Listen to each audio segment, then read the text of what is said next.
ಫಲಿತಾಂಶಕ್ಕೂ ಮುನ್ನವೇ ಕೂಡ ಬೆಳಗಾವಿಯಲ್ಲಿ ವಿಜಯೋತ್ಸವಕ್ಕೆ ಸಿದ್ಧತೆಯನ್ನ ಬೆಳಗಾವಿಯ ಬಿಜೆಪಿಯ ನೇತೃತ್ವದಲ್ಲಿ ಮಾಡಿಕೊಂಡಿರುವಂಥದ್ದು. ಜೊತೆಗೆ ಬೆಳಗಾವಿಯ ದಕ್ಷಿಣ ಶಾಸಕ ಅಭಯ್ ಪಾಟೀಲ್ ಅವರ ನೇತೃತ್ವದಲ್ಲಿ ಅಂದರೆ ಫಲಿತಾಂಶಕ್ಕೂ ಮುನ್ನವೇ ಕೂಡ ವಿಜಯೋತ್ಸವಕ್ಕೆ ಸಿದ್ಧತೆಯನ್ನ ಮಾಡಿಕೊಳ್ಳಲಾಗಿದೆ. ಬೆಳಗಾವಿಯ ಬಿಜೆಪಿಯ ಅಂದರೆ ಪೋರ್ಟ್ ರೋಡ್ನಲ್ಲಿ ಇರುವಂತಹ ಬಿಜೆಪಿಯ ಕಚೇರಿಯಲ್ಲಿ ಈ ಒಂದು ಸಿದ್ಧತೆಯನ್ನ ಮಾಡಿಕೊಳ್ಳಲಾಗಿದೆ. ಬರುವಂತ ಕಾರ್ಯಕರ್ತರಿಗೆ ಇಲ್ಲಿ LED ಪರದೆಯನ್ನ ಕೂಡ ಹಾಕಲಾಗಿರುವಂಥದ್ದು ದೃಶ್ಯದಲ್ಲಿ ಗಮನಿಸಬಹುದು.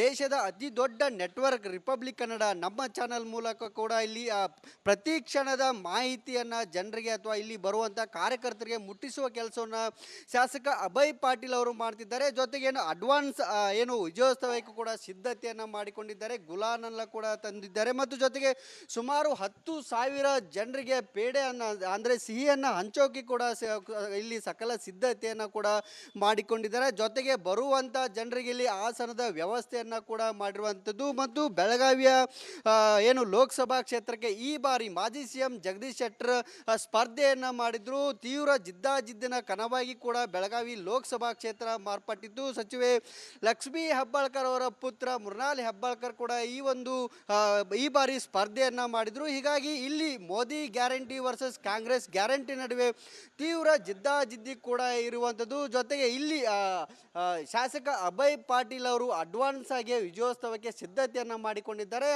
ಅವರ ಅತ್ಯುತ್ಸಾಹ ಹೇಗಿದೆ ಅನ್ನೋದ್ರ ಬಗ್ಗೆ ಅವರನ್ನ ಕೂಡ ನಾನು ಮಾತಾಡ್ತೀನಿ. ಸರ್, ಅಡ್ವಾನ್ಸ್ ಆಗಿ ವಿಜಯೋತ್ಸವಕ್ಕೆ ಸಿದ್ಧತೆ ಮಾಡ್ಕೊಂಡಿದ್ರಿ, ಎಷ್ಟು ಲೀಡ್ ಬರ್ಬೋದು ಅನ್ಸತ್ತೆ? ಸುಮಾರು 1 ಲಕ್ಷಕ್ಕಿಂತ ಹೆಚ್ಚು ಲೀಡನ್ನು ನಾವು ಅಪೇಕ್ಷೆ ಮಾಡಿದ್ದೀವಿ. ನಾವು ಇಲ್ಲಿ ಮಾಡಿದಂಥ ಬೆಳಗಾವಿ ಲೋಕಸಭೆಯಲ್ಲಿರೋ BJP ಕಾರ್ಯಕರ್ತರ ಪರಿಶ್ರಮ ಮತ್ತು ವಿಶೇಷವಾಗಿ ಮೋದಿಜಿಯವರ ನೇತೃತ್ವದಲ್ಲಿ ಮಾಡಿದಂಥ ಕೆಲಸ ಕಾರ್ಯಗಳು ಮತ್ತು ನಡಿ ಈಗ ಶುರು ಮಾಡೋಣ.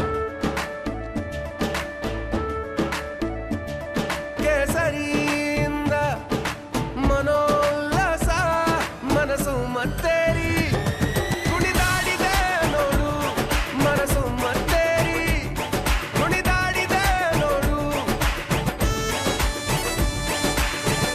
ಕ್ಷಣ ಕ್ಷಣವೂ ಆಚರಿಸಿ ಕೇಸರಿ ಹಬ್ಬ. ವಿಮಲ್ ಬಾಯಲ್ಲಿ ಹೇಳಿ ಕೇಸರಿ. ಜನರ ಒಂದು ಅಪೇಕ್ಷೆ ಅದ, ಮೋದಿಯವರು 3ನೇ ಬಾರಿ ಪ್ರಧಾನಮಂತ್ರಿ ಆಗ್ಬೇಕಂತೇಳಿ. ಆ ನಿಟ್ಟಿನಲ್ಲಿ ಜನ ನಿಶ್ಚಿತವಾಗಿ ಜಗದೀಶ್ ಶೆಟ್ಟರ್ ಅವರನ್ನು ಲೋಕಸಭೆ ಕಳಿಸಿದ್ದಾರೆ ಈಗಾಗಲೇ ಅಂತ ನಾನು ಕೇಳ್ತೀನಿ. ಸರ್, ಈಗ Congress guarantee versus Modi guarantee ಅನ್ನೋ ಪ್ರಚಾರ ಕೂಡ ಆಗಿತ್ತು. ಯಾಕೆ ಮತದಾರರು ಕಾಂಗ್ರೆಸ್ ಗ್ಯಾರಂಟಿ ಕೈ ಹಿಡಿದಿಲ್ವಾ ಅಂತ? ಅವರು ಒಂದು ಆ್ಯಡನ್ನು ಕೊಟ್ಟಿದ್ರು, ಚಂಬು.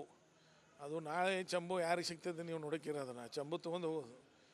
ಗ್ಯಾರಂಟಿ ಅಂದ್ರೆ ನೋಡ್ರಿ, ಜನರಿಗೆ ವಿಶ್ವಾಸ ಬೇಕಂತದ ಅವ್ರು ಮಾಡಿದಂಥ ಕೆಲಸ. 3ನೇ ಸಲ ಆರಿಸಿ ಬರೋದು ಅಷ್ಟು ಈಸಿ ಅಲ್ಲ. ಅದು 3ನೇ ಸಲ ಪ್ರಧಾನಮಂತ್ರಿ ಆಗುವಂಥದ್ದು.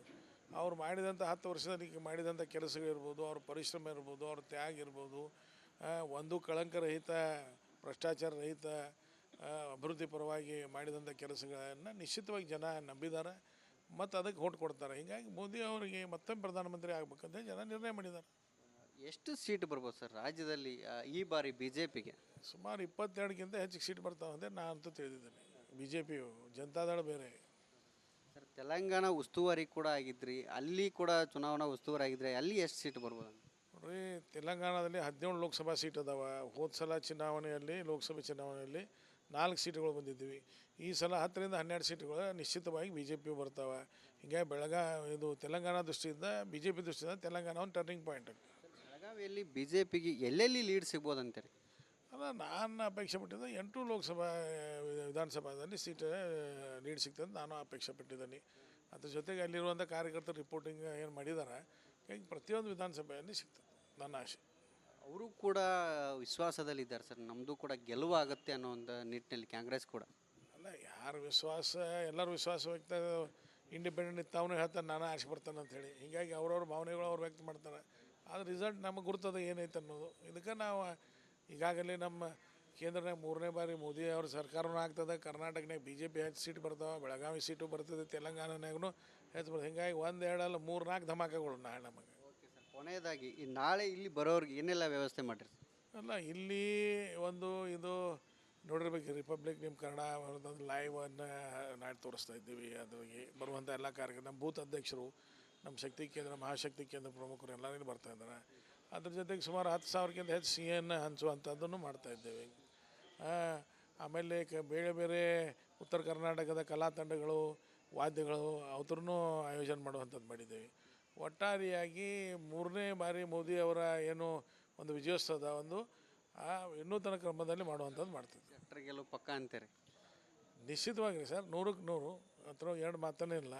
ಯಾಕಂದ್ರೆ ಇವ್ರೇನು 1 ಲಕ್ಷ ರೂಪಾಯಿ ಅಕೌಂಟಿಗೆ ಹಾಕ್ತಾರೆ, ಖಟಾಕಟ್ ಖಟಾಕಟ್ ಖಟಾಕಟ್ ಖಟಾಕಟ್ ಖಟಾಕಟ್ ಖಟಾಕಟ್ ಖಟಾಕಟ್ ಅಂಥೇಳಿ. ಈಗ ನಾಳೆ ಫಟಾಫಟ್ ಫಟಾಫಟ್ ಫಟಾಫಟ್ ಅಂತ ಮನೆಗೆ ಹೋಗೋದು.